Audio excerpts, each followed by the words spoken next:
Hey everyone, it's Deathclock1637 here, and I'm here to provide you with a short video on starting out with Path of Exile. I'm basically going to go through the main tutorial section where you kill the first boss and get your first skill and support gem, and how some of that works, which is all stuff you can take into the end game, through the campaign, and what have you. First topic is going to be making a character, which I'm going to do a Marauder. Next thing I'm going to do is walk through the Twilight Strand, which is the first area, kill the first boss, and then we will end in town. And as things happen, I'm going to go through what they mean on a very high level, and we'll take it from there. So, without any further delay, let's create my character. Sorry if the screen is blanking out. That might just be the Vulkan beta doing a thing. Do you think you are savage enough to face the land of the damned, Marauder? We offered you truth, yet still you clasped your superstitious lies. So the game is going to load. It's going to throw me on the beach, as I said before. I'm going to click skip all tutorials for now. So the first thing I'm going to do is click. My character is going to cough and wake up in a very dramatic manner. Pick up my club. I disabled auto equip, so I'm going to do that myself. Generally, you have it on by default, so that's not something you really may need to worry about. If you don't have auto equip and you speak to the dying exile, he won't let you continue until you have something there. So that's worthy of note. So we're going to go and speak to him. He's going to tell me some stuff I don't care about. And yeah, he kills that dude, and he's the first thing I'm going to beat. Currently, I have only my basic attack, and what he drops is your first skill gem of the game. So these are going to be the basis for how you attack with a physical attack, how you cast a spell, and so on and so forth, which will be further amplified by other gems, and I'll show you once I get to it. So the early game makes it very convenient by giving you the correct color of gems and a nice linked manner here for just a primary one.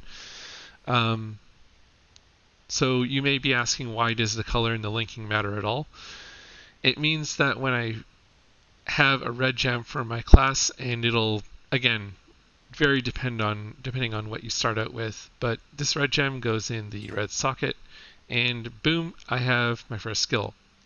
And reading it will tell you that I can use that variety of weapons, which is a mace, scepter, axe, sword, or two-handed weapon, for heavy strike. So I'm just going to go on, and later on, what I'm going to do is change default attack here to move only. What that accomplishes is helping me just move around the map and not attack something I don't intend to. So I'm going to go and hit some things, gain some XP, walk along the beach, and here we bump into our first large chest. So I'm going to get rid of these guys and go back and collect the loot from there. So this large chest is special for the tutorial area. It's going to drop for me a support gem related to the skill I picked up earlier, and that works for the same for every class. So if you start as a duelist, for example, you'll probably have dual strike, and then I believe you get onslaught here. I could be wrong. Feel free to correct me. Or chance to bleed. I can't remember which one. I believe it's chance to bleed. Anyway, further to the point, you get your first gem for Marauder. It's Ruthless Support. Basically, you get a buff for every third attack, and you can see that it's very beneficial. Again, the weapon dropped with the link, which means that heavy strike will be supported by the gem I put in here. There are situations where you may not have sockets linked, like if you wanted to use an attack skill and a curse down the line, then they don't need to be linked. It's just the colors that matter. But that's something you can look further into, or I can create another video on if people are interested in a series like this. And it's really just going to be me talking a lot. So I'm going to go hit these guys with either my basic attack or my heavy strike, depending on how much mana I have. And through this area, you kind of want to be aware of your flask charges. They start full and they replenish once you kill something, so it will uptick a little bit. It's better to use a combination of your basic attack and whatever skill you got, at least in my opinion, because then you're not soaking up your mana and getting messed up around Hillock. So here is the first boss. He is a tutorial.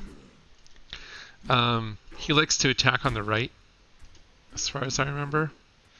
But that's probably after his phase.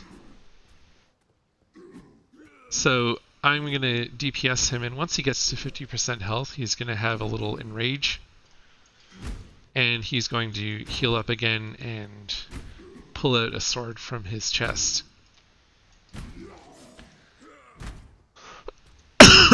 Yeah, and so begins the next tier of the fight. Now, supposing I had not skipped all the tutorials, it would be telling me quite conveniently when to use my flasks, and if you're new to the game, I would suggest maybe leaving those on. But I wanted to make this video as simple as I could without any real distractions. Now, I felt kind of adventurous, and I felt like face tanking him. And I've leveled up and gotten my first skill point.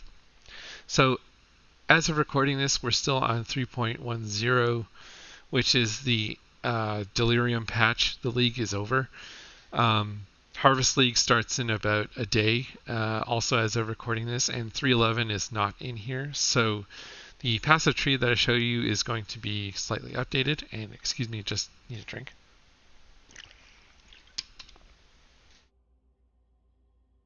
So, what do you do with skill points? You click the prompt and you go here. So whatever character you picked is going to have one of these starting nodes. And it will have generally a number of directions you can go with different things. And because I'm a marauder, I want a lot of toughness. I mean, you can go into physical damage, or sorry, melee damage nodes. Here, I want life, and I'm going to click apply. You will continue to basically get skill points as you move along, and I'm currently making a build for 3.11, and this is going to be the updated tree. Again, I'm not going to go too far into it because there's still a lot of things I haven't done yet. If you're familiar with other League mechanics, pardon me, you'll know why I pathed here.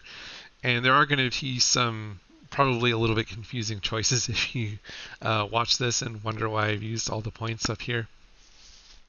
In all likelihood, this is going to change, but it's going to serve as the base for what I follow when I'm actually running around in game. Those skill points will have a direct impact on your damage, and you can see the types of nodes that the passive tree offers. So once you get to here, for example, this is life regen, stun threshold, and strength. All very good things. Yeah, and these will all generally provide passive buffs, and each wheel kind of has a theme to it. In the game, depending on how you start, there are 4 gem socket colors. Coincidentally, hovering on this one, this is 3 of the main ones. Red is for strength-based weapons, green is for dexterity-based, and blue is for intelligence.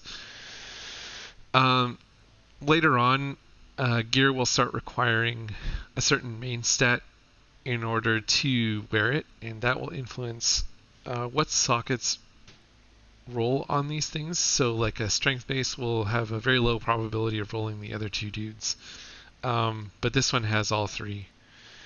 And for our class, we will probably not need very many green or blue sockets, but depending on your build, they may become necessary for sure. So we've gotten into the main town. I've being instructed by my quest to get a reward. I'm going to be presented with some skill gems. You can choose whatever you want based on the patch or based on what you think feels the best. I personally am going to pick Ground Slam for now. Stay sharp out there. You can always switch out gems. So what I'm going to do is take out Heavy Strike, pop in Ground Slam, and from there I would continue. As I discussed earlier, or as I may have mentioned, I would change this to move only.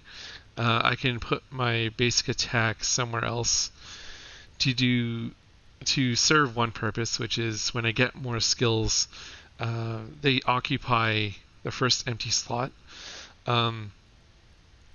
So instead of something going Q, W, it would just occupy E, for example. But anyway, very minor detail.